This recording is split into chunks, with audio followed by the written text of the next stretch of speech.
Chaque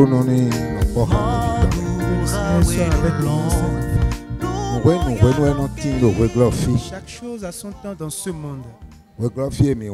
Ce monde dans lequel nous sommes, si tu as eu la chance et que tu es venu trouver Dieu, c'est que tu es heureux. Mais dans ta marche sur terre, tu n'as pas trouvé Dieu, tu n'as pas foi en Dieu, que ton heure sonne, c'est que tu es pire malheureux. Parce qu'il faut d'abord connaître Dieu avant d'être heureux. Nous sommes tous nés dans la méchanceté, dans le péché. Que nous veuillons ou pas, nous sommes des fils de la perdition. Un jour, tel que nous étions, nous irons en enfer si nous restons ainsi. La miséricorde de Dieu, c'est ça qui est si grande. C'est en cela que nous qui sommes les oliviers sauvages, nous qui ne méritons en aucun cas, et quand on le cherche, nous ne sommes pas comptés. Parce que nous sommes si éloignés de cela. Les enfants d'Israël qui sont venus, même eux aujourd'hui, ils sont en train de s'efforcer afin de pouvoir retrouver Dieu. Parce que la porte leur est fermée et cette porte est ouverte pour nous autres. Et à nous, à qui la porte a été ouverte, nous n'avons pas eu la compréhension. Et nous sommes dans le tâtonnement. Et nous faisons chemin, nous faisons compagnie, nous tenons compagnie avec ceux de ce monde. Eux, ils sont de ce monde, ils sont de la terre. Parce qu'ils veulent avoir toutes les choses dans ce monde.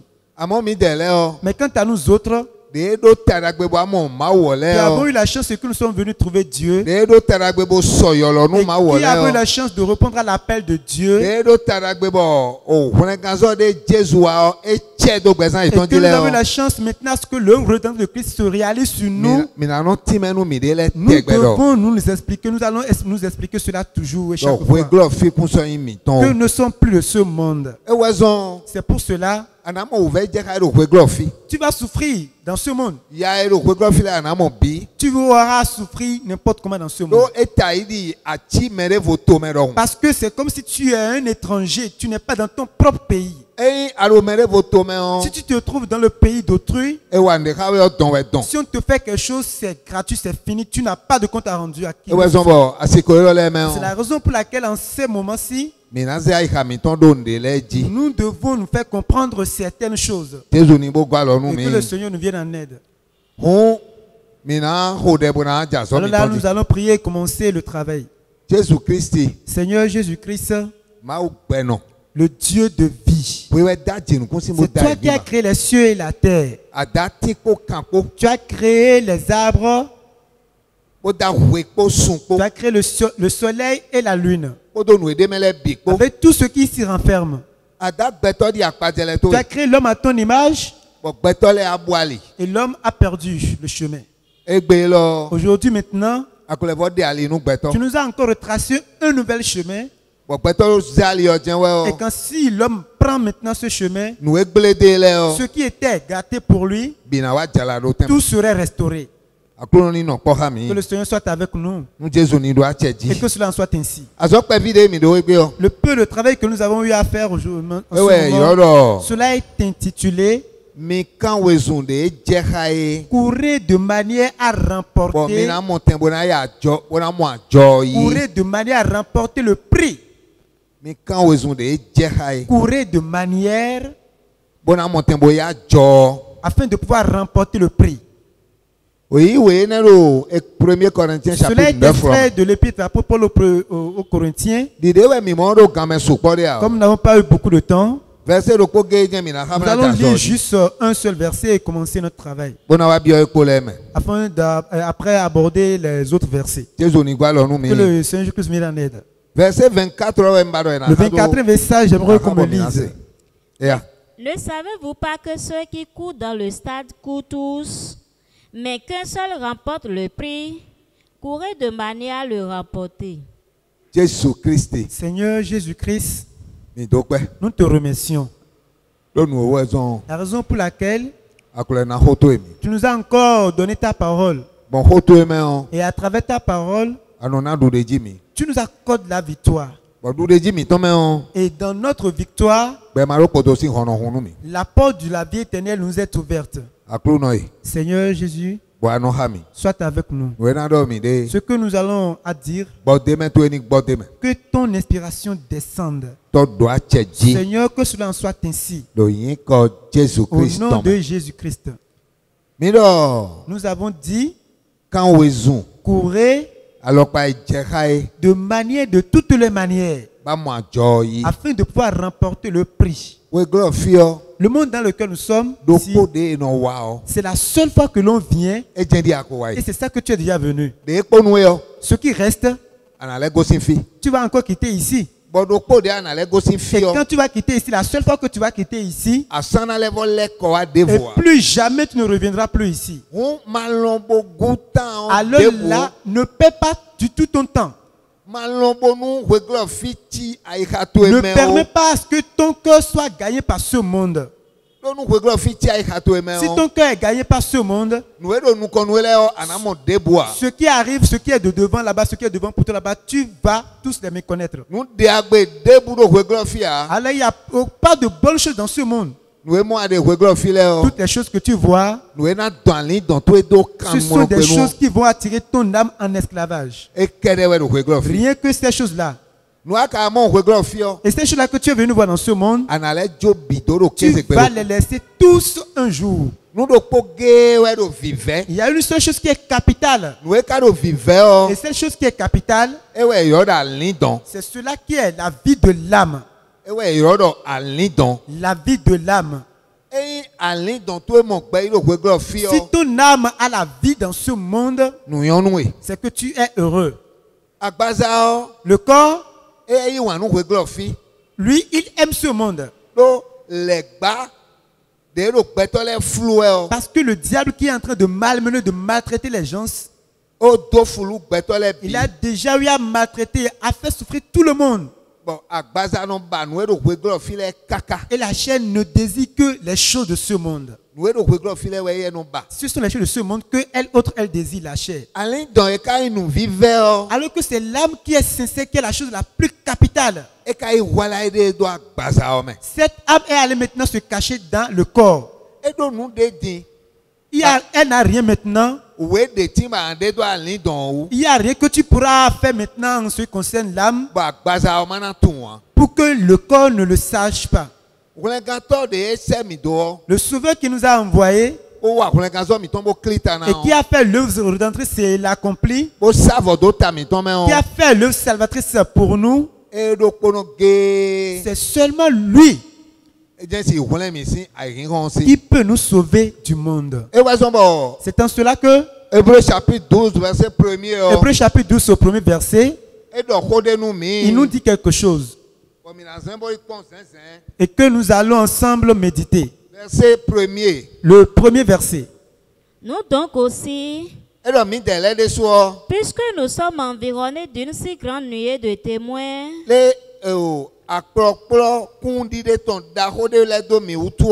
rejetons tout fardeau et le péché qui nous enveloppe si facilement, et courons avec persévérance dans la carrière qui nous est ouverte.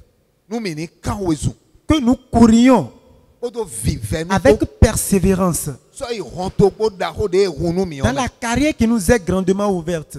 C'est l'apôtre Paul qui dit cela ici. Dans 1 Corinthiens 9 que nous avons lu, il dit que dans ce monde,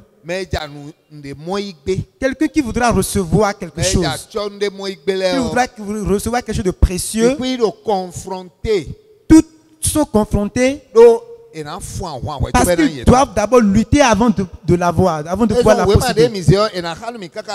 C'est en cela que le passage que nous avons pris, on va lire ça jusqu'en bas. Ne savez-vous pas que ceux qui courent dans le stade courent tous, mais qu'un seul remporte le prix?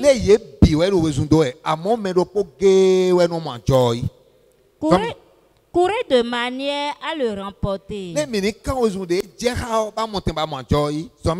Tous ceux qui combattent s'imposent toute espèce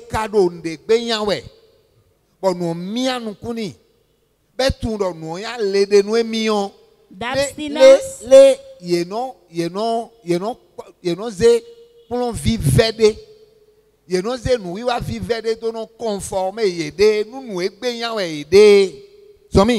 et ils le font pour obtenir une couronne corruptible.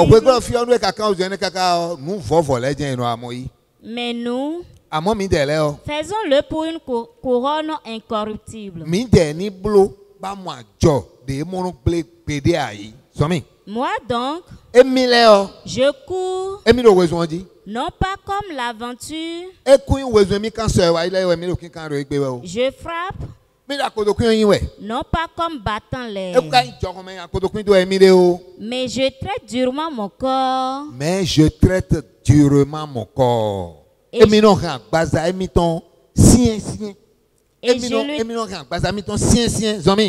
Et je le tiens assujetti de peur d'être moi-même rejeté après avoir prêché aux autres. Que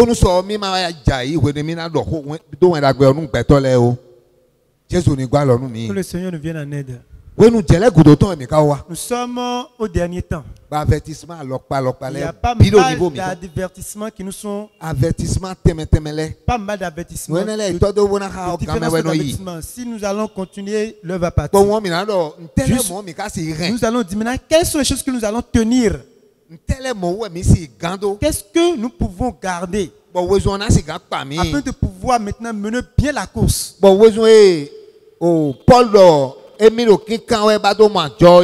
cette course que Paul est en train de dire qu'il est en train de faire pouvoir gagner le prix, remporter le prix, afin que nous aussi nous puissions gagner le prix. La première des choses, nous allons garder la parole de Dieu. C'est la parole de Dieu qui constitue la richesse pour les enfants de la vie éternelle. Quiconque qui va dans la vie éternelle, dans le ciel, et qui oublie la parole de Dieu, si tu négliges la parole de Dieu, c'est fini. Jean 1 chapitre 12 nous dit que ce sont ceux-là qui ont cru en la parole et qui l'ont reçu. Que c'est à eux que le passeport de la vie éternelle est donné. Lisons le passage. Jean 1, verset 12 à 13, verset 12. Mais à tous ceux qui l'ont reçu, à ceux qui croient en son nom,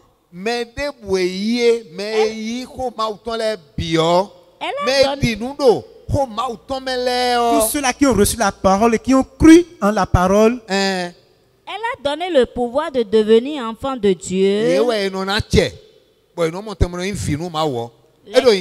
Cela signifie que ce sont eux qui ont eu le passeport de la vie éternelle. Ceux-là qui n'ont pas cru en la parole, pour eux c'est fini. C'est pour cela Hébreux chapitre 2, il nous donne conseil en disant, à partir du premier verset au deuxième verset. C'est pourquoi nous devons d'autant plus nous attacher aux choses que nous avons entendues. Que le Seigneur nous vienne en aide. Il a dit que les choses que nous attendons de la parole de Dieu, que nous devons d'autant plus nous attacher à ces choses-là. Que si nous nous attachons à ces choses, quoi qu'en soit, la compréhension de vie serait pour nous. Et la parole de Dieu aussi sera pour nous. Continuons. De peur que nous ne soyons emportés loin d'elle.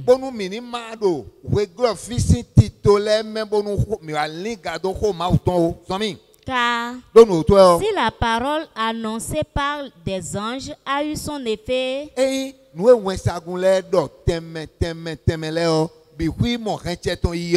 et si toute transgression et toute désobéissance a reçu une justice rétribution. Bon, mais de boué do vedo nous alors mais de boué on pan qu'on robi mo au bâton boudou. Comment échapperons-nous en négligeant un si grand salut? Les nemi de les mi kana globo. Nous mima todo homa auton wa. Mima ze homa auton da zome on. Les mille hommes mi kunsi wa glo. Zomi. Qui annoncé d'abord par le Seigneur nous a été confié par ceux qui l'ont entendu. Les akruno de suedo. Bon, mais c'est là il y a des comptes nous mi. Zomi. Dieu, appuyant leur témoignage par des prodiges et divers miracles et par les dons du Saint-Esprit distribués.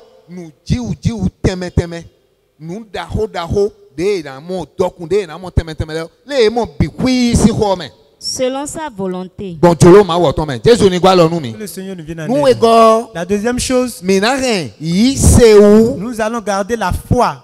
Nous allons garder la foi. Deuxième Timothée chapitre 4. Dans Deuxième Timothée chapitre 4.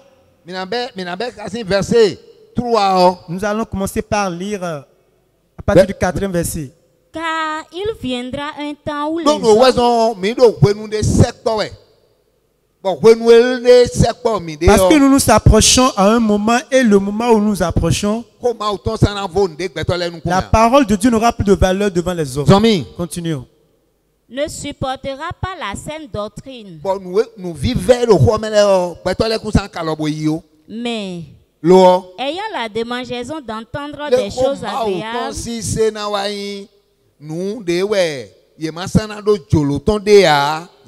ils se donneront une foule de docteurs selon leurs propres désirs. Détourneront l'oreille de la vérité. Ils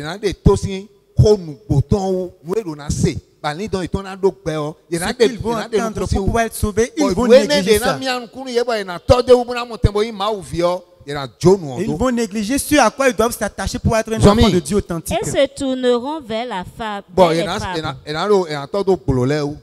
Mais toi, sois sobre en toutes choses, supporte les souffrances, fais l'œuvre d'un évangéliste, fais l'œuvre d'un évangéliste, remplis bien ton ministère.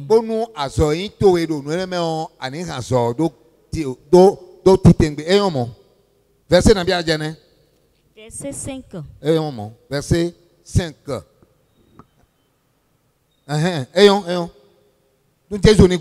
le Seigneur nous vienne en aide. La troisième chose, tu vas changer ta marche.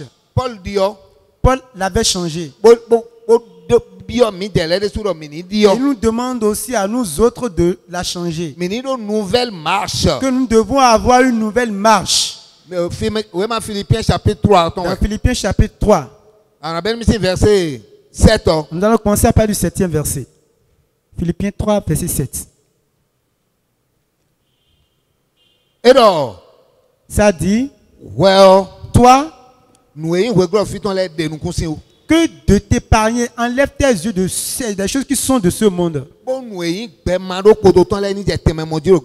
que ce qui est de la vie éternelle commence maintenant par trouver place dans toi. Que c'est le chemin que lui a pris par afin de pouvoir être heureux, de pouvoir gagner. Mais ces choses qui étaient pour moi des gains, je les ai regardées comme une perte à cause de Christ. Et donc, je les ai regardés comme une perte à cause de Jésus-Christ. Le Seigneur l'a accompli sur nous. Et même je regarde toutes choses comme une perte à cause de l'excellence de la connaissance de Jésus-Christ, mon Seigneur. Il est en train de voir quelque chose. Il y a une porte qui s'ouvre sur lui. Et les choses dans lesquelles il prenait plaisir auparavant, il a laissez toutes ces choses-là. Continuons. Pour lequel j'ai renoncé à tout et je les regarde comme de la boue.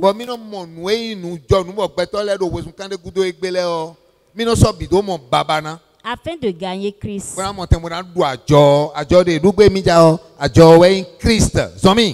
Et d'être trouvé en lui.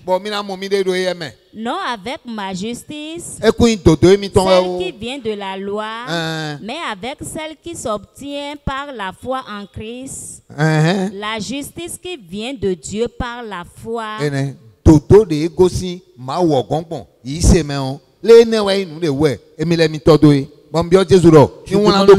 Que cela soit inscrit dans les cœurs. La quatrième chose, tu dois être éveillé en ce qui concerne la prière.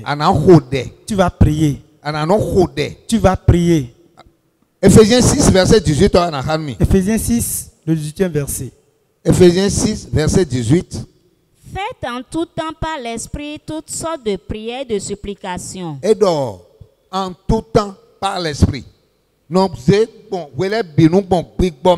tout temps par l'esprit, les prières, avec les supplications. Quand tu prends ces choses, je vois que ce monde, il ne peut pas te maintenir. Veillez à cela avec une entière persévérance